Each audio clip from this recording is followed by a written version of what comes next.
Welcome into the Extra Point, presented by Corner Pub in Brentwood on 710 Old Hickory Boulevard. For Nashville's best meat and threes, craft beers, and more, the neighborhood meets at the corner. And Zach, Myles Garrett's probably going to go number 1 overall in the draft to the Cleveland Browns.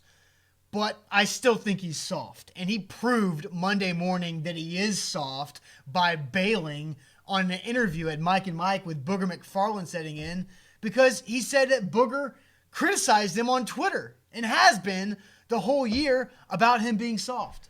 Yeah, and I know you're taking, and we're on the opposite ends of the spectrum on this. I think that Myles Garrett, if you don't want to talk to somebody, don't talk to him. What good would it do if Myles Garrett, who you already said is probably going to be the number 1 pick, what is it going to matter if he comes on to defend himself? Right? Well, it's not a defend yourself type but scenario. That would have been the scenario because Booger was on set and he would have had a chance to ask him questions. And the one thing that Booger criticized Myles Garrett is that you turn on the tape and he was a little skeptical that he could take hit time after time. What good is Myles Garrett going to do if he defends himself? Well, and goes I on tell you interview? one thing, he ran from a scheduled interview that was also basically confrontation. If he's going to run from a scheduled interview with Booger McFarland over the cell phone, what's he going to do down in the trenches in a football game? I mean, the guy's obviously scared of confrontation and scared of contact. I think this proves Booger's point.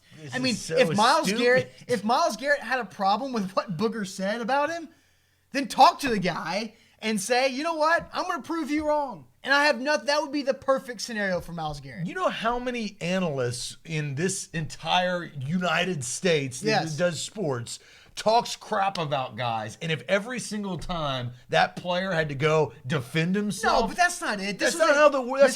This was a scheduled interview on Mike and Mike, and this is the I'm going to block you mentality that we are in social media. If I don't like you, if I disagree with your political views, religious views, or your criticism of football, I'm just going to block you, and I'll have to deal with you.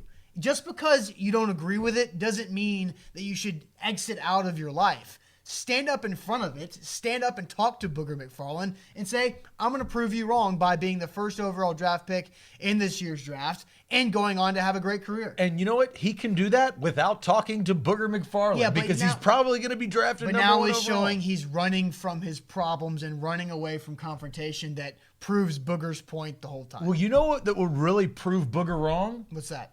Myles Garrett has a great career and becomes a dominant force as an end rusher. He'll prove it on the field. And that's which he's also done on tape. And that's today's Extra Point presented by Corner Pub in Brentwood on A to Z Sports Nashville.com.